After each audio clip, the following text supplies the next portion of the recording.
अस्सलाम वालेकुम मेरे सादा से पाकिस्तानी। मेरा नाम रेहान तारिक है और आप मेरा यूट्यूब चैनल और फेसबुक पेज देख रहे हैं। उल्टी पड़ गई सब तदबीरें, कुछ ना दवा ने काम किया। नून लीगी सफ़ों में एक बार फिर खलबली मची है।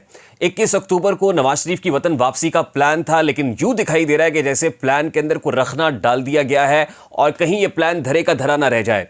अल सुबह ही चचा और भतीजी दोनों लंदन के लिए रवाना हो गए हैं, अलग अलग फ्लाइट से। पहले भतीजी रवाना हुई हैं, यानी मरियम नवाज साहिबा जो पाकिस्तान मुस्लिम लीग नून की चीफ ऑर्गेनाइजर हैं, और उसके बाद चचा हुजूर साबिक वजीर आजम और पाकिस्तान मुस्लिम लीग नून के सदर शहबाज शरीफ भी लंदन की फ्लाइट पकड़ के निकल गए। और ये याद रखना चाहिए कि शहबाज शरीफ साहब 2 रोज कबल ही यानी मंगल के रोज पाकिस्तान पहुंचे थे। अहम शख्सियात से मुलाकातें हुई थी, गुजरावाला मकाम, अहम शख्सियत, अहम मुलाकात। उस मुलाकात में क्या हुआ, जो भी हुआ, उस मुलाकात के मिनट्स को लेके वो रवाना हुए हैं बड़े भाई से मुलाकात करने के लिए। और कल ही के रोज मरियम नवाज साहिबा से भी इंपॉर्टेंट मुलाकात शहबाज शरीफ साहब की हुई मॉडल टाउन उनकी रिहाइशगाह पर। इस मुलाकात में बड़ी इंपॉर्टेंट बातें हुई और उसके बाद ही मरियम नवाज साहिबा को यह कहते हुए भी सुना गया कि हम इंतकाम की सियासत पर यकीन नहीं रखते और ना ही इंतकाम लेना चाहते हैं, यानी बदले बदले मेरे सरकार नजर आते हैं।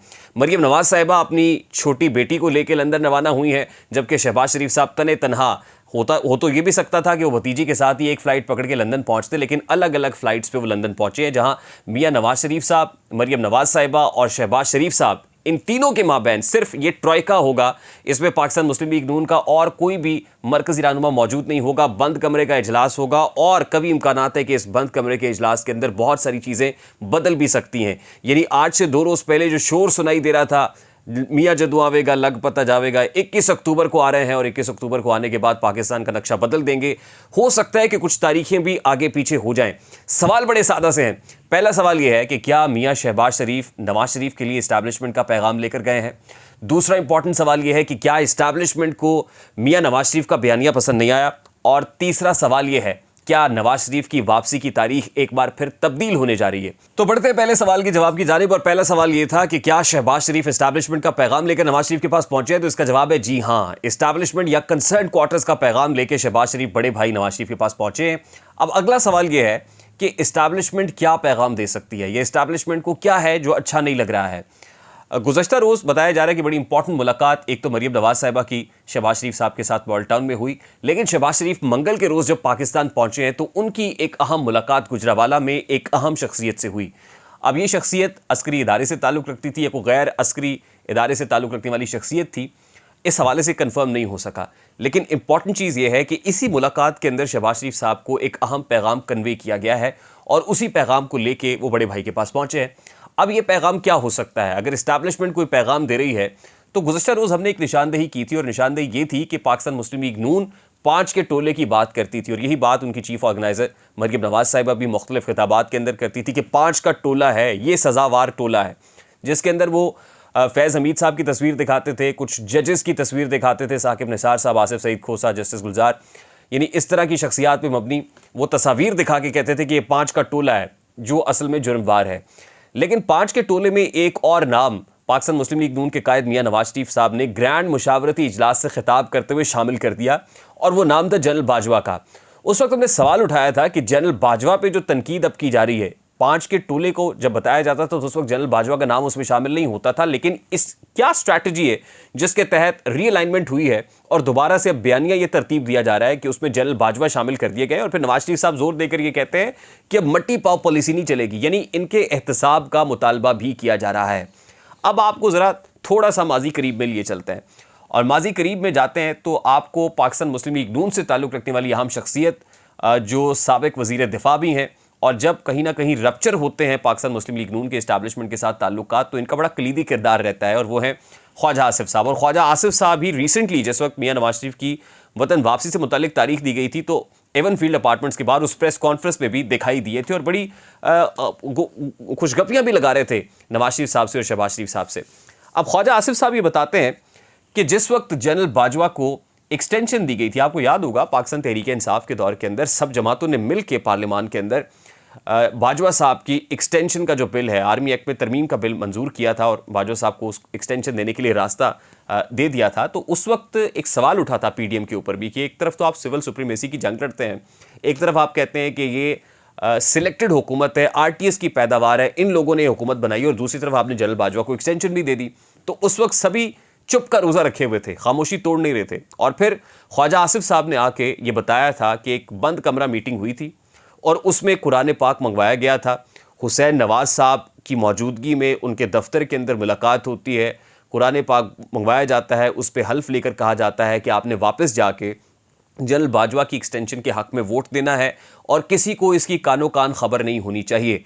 और ये खबर लीक कर दी थी बाद में राना तनवीर साहब ने, और राना तनवीर साहब जो चेयरमैन पब्लिक अकाउंट्स कमेटी भी रहे हैं अपने दौर में और पाकिस्तान मुस्लिम लीग नून के सीनियर वफाकी वज़ीर भी रहे हैं, तो उन्होंने खबर आउट कर दी थी और उसके बाद उन पर जो है वो नज़ला भी गिरा। और उसके बाद से मियां नवाज शरीफ उनसे इतना नाराज़ हैं कि अब की बार उनको लंदन बुलाया ही नहीं गया। ये तो उनकी ज़बान से भी हमने कहते हुए सुना है कि इस वक्त एक ग्रज है पाकिस्तान मुस्लिम लीग नून की जो आला क़यादत है वो राना तनवीर साहब से को खुश नहीं है इस मामले के ऊपर, और ये उसी वक्त शुरू हुआ था और मियां नवाज शरीफ साहब ने उसके बाद उनकी लंदन आमद के ऊपर भी बैन लगा दिया था। लेकिन बॉटम लाइन ये है कि उस वक्त मियां नवाज शरीफ साहब ऑन बोर्ड थे। हुसैन नवाज साहब के ज़रिए से ये कन्वे कर दिया गया कुरान पाक पे हल्फ लेके कि आपने जनरल बाजवा को एक्सटेंशन देनी है। यानी अगर जनरल बाजवा इतना ही गंदा था और जनरल बाजवा ने मियां नवाज शरीफ साहब को डिस्क्वालीफाई किया था, आपकी हुकूमत को घर भेज के पाकिस्तान तहरीक इंसाफ की हुकूमत लेके आए थे और इमरान खान को वज़ीर आज़म बना दिया था, तो फिर आपने किस मुंह से एक्सटेंशन दी और उसके लिए रास्ता निकाला। अब ज़रा इससे थोड़ा सा और पीछे जाते हैं और आपको याद होगा कि ये जो पनामा बेंच बना था और पनामा केस आया था, एक ख़ास प्लानिंग के तहत एक केस आया था और उस वक्त आया था जब डॉन लीक्स का मामला उठा था। डॉन लीक्स के मामले में अब इस्टेब्लिशमेंट तो मियां नवाज शरीफ से नाराज़ हो गई थी, अब उनको काउंटर करने के लिए या ज़ेर अताब लाने के लिए कोई ना कोई केस बनाना था और वो केस निकला पनामा का। और पनामा केस जिस वक्त बना तो उस वक्त chief of the army staff general Raheel Sharif थे और जनरल राहील शरीफ साहब के दौर में उस वक्त जिस वक्त ये केस बना DGISI नवीद मुख्तार थे।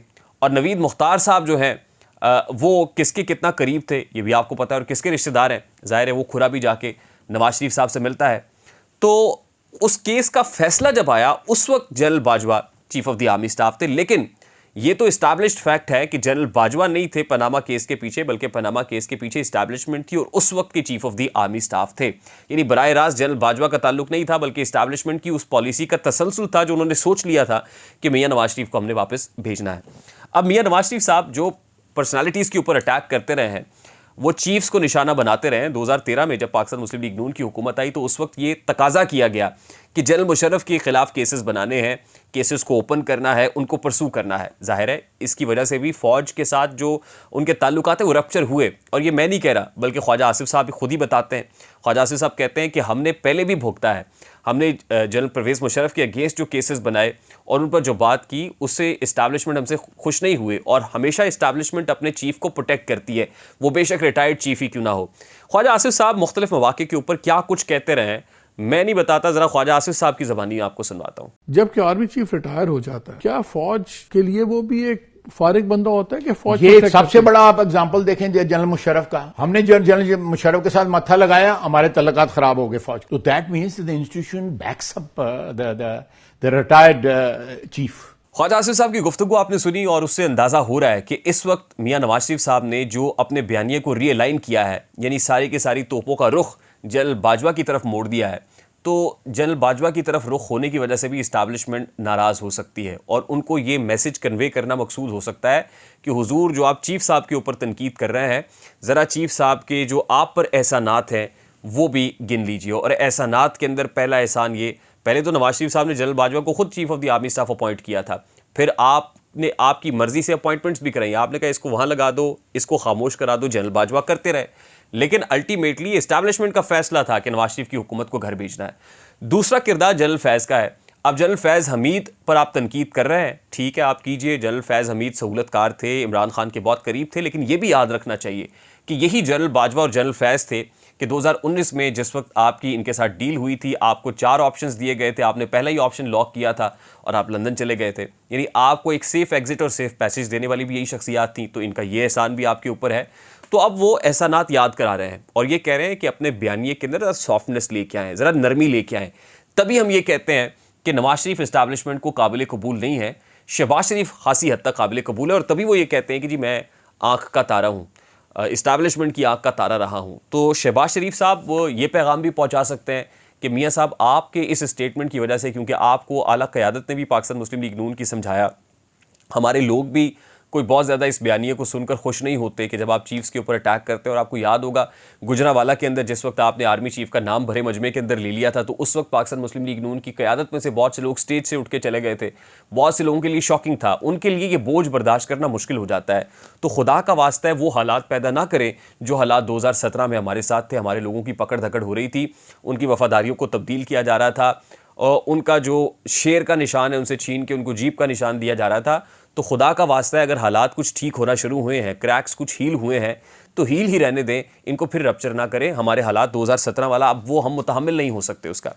दूसरा इंपॉर्टेंट सवाल ये है यही कि क्या फ़ौज को नवाज शरीफ का बयानिया पसंद नहीं है। तो जाहिर है फ़ौज को नवाज शरीफ का बयानिया इसलिए पसंद नहीं है कि ख्वाजा आसिफ साहब ये कह चुके कि फ़ौज कभी भी अपने चीफ के अगेंस्ट होती हुई बात को तस्लीम नहीं करती। और मैं आपको DG ISPR का वो स्टेटमेंट याद कराना चाहता हूं जिसमें वो ये कहते हैं कि 8 लाख फ़ौज वहां देखती है जहां chief of the army staff देखता है। तो जाहिर है जो चीफ उस वक्त का फैसला कर रहा होता है वो तने तनहा नहीं कर रहा, बल्कि फ़ौज के अंदर सिस्टम मौजूद है। यानी उस वक्त जो फैसले हुए थे वो फ़ौज की या इस्टेब्लिशमेंट की पॉलिसी के तसलसल के तौर पर हुए थे। और अगर आप कोई ये कहे कि हमारी स्ट्रेटेजिक पॉलिसी तब्दील हो जाएगी या स्ट्रेटेजिक पॉलिसी के अंदर कुछ चेंज आ रहा है, तो ये कहना गलत होगा। और दूसरी इंपॉर्टेंट चीज़ ये है कि जिस वक्त वोट ऑफ नो कॉन्फिडेंस आई और इमरान खान की हुकूमत घर भेज दी गई, तो क्या उस वक्त भी general Bajwa chief of the army staff नहीं थे? तो उस वक्त वो चीफ थे। यानी उस वक्त इस्टेब्लिशमेंट ये फैसला कर चुकी थी कि उन्होंने इमरान खान से जान छुड़ानी है। और फिर जब शहबाज शरीफ साहब को प्राइम मिनिस्टर बनाया गया, तो क्या उस वक्त general Bajwa chief of the army staff नहीं थे?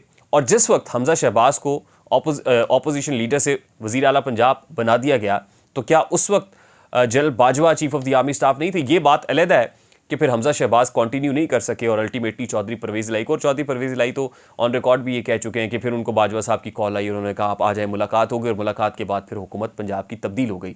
लेकिन ये जितनी तब्दीली हुई, इमरान खान का घर जाना, PDM हुकूमत का बरसर इक़्तिदार आना, क्या ये किसी डील का नतीजा नहीं था? तो ये एडमिटेड फैक्ट है। और अगर अब आप ऐसा करेंगे कि आप अपने ऊपर हुए हुए एहसानात को भूल के सरफ़े नज़र कर देंगे और फिर आप एहतसाब का मुतालबा करेंगे, तो ये पहले एहतसाब और फिर इंतखाब का बयानिया चलेगा नहीं। यानी ये जो बयानिया है पहले एहतसाब और फिर इंतखाब, इसकी वजह से इख्तलाफात जन्म ले सकते हैं, इसकी वजह से एक नया बहरान खड़ा हो सकता है। तो ये जो नया बहरान सर उठा रहा है, असल में ये बयानिया, एहतसाब का बयानिया फ़ौज को कम अज़ कम पसंद नहीं है। इसलिए ये कहना गलत नहीं होगा कि नवाज शरीफ का जो नया बयानिया है वो इस्टेब्लिशमेंट को पसंद नहीं आया है। तीसरी इंपॉर्टेंट चीज़ ये है कि क्या नवाज शरीफ की वतन वापसी की तारीख तब्दील हो सकती है? तो उसमें कल ही हमारे सामने खबर फ्लैश की, और वो ये थी कि नैब तरामीम वापस होने के बाद तकरीबन 80 रेफरेंसेस ऐसे हैं जो इस्लामाबाद की एहतसाब अदालत में फिर से नैब वहीं से ओपन करने जा रही है कि जहाँ रुके थे। और उसके अंदर पाकिस्तान पीपल्स पार्टी के अकाबरीन भी हैं, उस पर पाकिस्तान मुस्लिम लीग नून के अकाबरीन भी हैं, साबिक़ वज़ीर आज़म शाहिद खान अब्बासी भी हैं, साबिक़ वज़ीर आज़म नवाज शरीफ भी हैं, मरीम नवाज साहिबा भी हैं।